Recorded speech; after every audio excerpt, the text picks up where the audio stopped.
So, hello guys. Nandito po kami guys, namamasyal. Pero, pauwi na rin po kami sa bahay namin.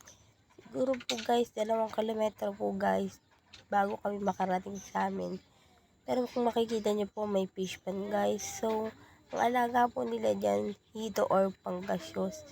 Yung nakaka-green po na yan is papa ko guys. So, yung nakaka-blue naman, so anak ko po guys.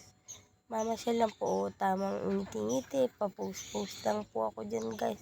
Yung tatay ko po nagsasalita, masarap daw po yung simoy ng Pasko. Kahit daw po walang pera, ang pamilya magkakasama at walang magkakasakit guys. So, tubong Nueva Ecija pala kami guys. Hindi po kami dito sa Bulacan dahil nagtatrabaho lang po ang aking mga magulang. Ayan lang po, nagsasalita po yung papa ko dyan kasi malungkot po yung Pasko namin guys. Kaya po ganun, dahil hindi po namin kasama yung mga naming kamag-anak guys. So guys, may nakita po kayong bako dahil dinaanan po namin guys. Tapos guys, so makikita nyo po, fish pa na naman po guys. Pero malapit-lapit na po kami yan sa amin dahil ano lang po yan 1 kilometro na lang po guys.